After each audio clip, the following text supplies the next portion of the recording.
বাজান রে, ওই মদিনা দেখতে কত সুন্দর জানেননি? মাত্র 2 মাস সময় হয় আমি আমার নবীর রওজা মুবারকে সালাম দিয়ে আসছি। আমি ঘরে আসার পরে আমার একজন দাড়ি পাকা বাবা কয়, হুজুর তোমার ওয়াজ না শুনলে তোমার চুলটি লম্বা দেখছিলাম। আমি কইছি আব্বা, আল্লাহর ঘর কাবার সামনে যখন গেছি উমরা হজটা করার পরে, মক্কা শরীফ থেকে পাশে দিয়ে একটা জায়গা আছে সাফা মারোয়া, সেই জায়গা ছাই করার পরে মাথার চুল কামানি সুন্নত, চুলগুলা কামাইয়া ফালাইছি। আমার কই আব্বা জান মক্কা শরীফ দেখছেন কেমন লাগছে আপনার কাছে? আমি কইলাম বাবা রে, এমন কোন মানুষ দেখছি না যে মক্কা শরীফের গেট দিয়া ঢুকে আর তার চোখ দিয়া পানি পড়ে না। এত সুন্দর জায়গা রে। অষ্টগ্রামের মানুষ জাননি, অষ্টগ্রামের মসজিদে তো নামাজ পড়ো, টাইলসের মধ্যে সেজদা দাও। অষ্টগ্রামের গ্রামে নামাজ পড়ো, তুমি নামাজের মুসল্লার মধ্যে সেজদা দাও। কিন্তু আল্লাহর কাবা ঘরের সামনে যাইয়া কালা গিলাপটার দিকে ছায়া ছায়া যদি আমার আল্লাহর কাবা ঘরের সামনে সেজদা দিতে পারতা, আল্লাহর কসম তোমার কলজাটা ঠান্ডা হইয়া যাইতো।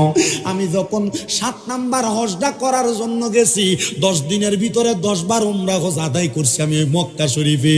7 নাম্বার উমরা হজটা করার সময় আমার সাথে আপনাদের এই কিশোরগঞ্জের করিমগঞ্জের একটা ছেলে ছিল জোনায়েদ। তে আরে দেখলাম আমার সঙ্গে যখন মক্কার দিকে ঢুকে আমি দেখতাছি তে আমার সাথে কথা বলতেছে, কিন্তু তার চোখগুলা দিয়া বায়া বায়া পানি পড়তাছে। জিগাইলাম রে জোনায়েদ কান্দস কেন রে? ডাক দিয়া কই হুজুর আমার মা বাবা আমারে বড় শখ কইরা সৌদি আরব পাঠাইছে। হুজুর আমার আব্বা যখন আমার গাড়ি থেকে নামাইয়া আমারে যখন এয়ারপোর্টে ঢুকায়, আমার আব্বা কইছে পুত্রে যে তো মক্কা মদিনার দেশে যাইতাছো, আমি আব্বা জান তোমার কাছে টাকা চাই না, আমি আব্বা জান তোমার কাছে কোনো সম্পদ চাই না।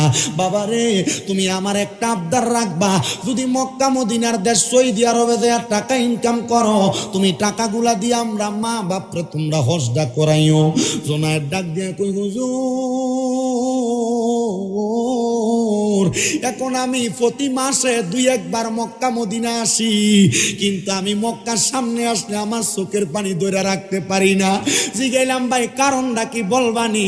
আমার ডাক দিয়া কই হুজুর আমার মা আর আমার আব্বা জান দুনিয়ার জমিনের মধ্যে নাই। আমি সৌদি আরব আসার 3 মাসের মাথায় আমার মা দুনিয়া থেকে বিদায় হয়ে গেছে। হুজুর 5-6 মাসের মাথায় আমার আব্বা জান দুনিয়া থেকে বিদায় হয়ে গেছে। হুজুর আমার ব্যাংকের মধ্যে টাকার অভাব নাই, কিন্তু আমি ওই টাকাগুলা দিয়া কি কইরাম?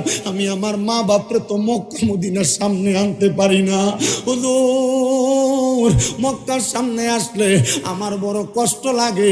আমি যদি আমার মাডারে মক্কা দেখাইতে পারতাম, আমি যদি আমার আব্বাডারে মক্কা দেখাইতে পারতাম।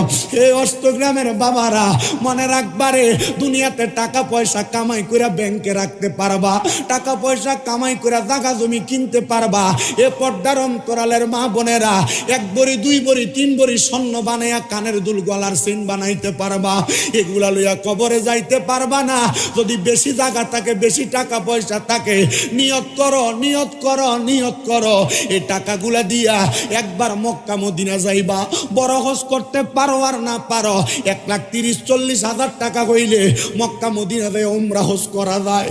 ওই মক্কার ঘরের সামনে যাইয়া কত মানুষকে দেখছি কালা একটা পাথর হাজরে আসওয়াদে সুমা দেওয়ার লেগে পারাপারি করে। কত মানুষকে দেখছি আল্লাহর কাবা ঘরের দরজাটার মধ্যে দৌড়া দৌড়া কান্দে।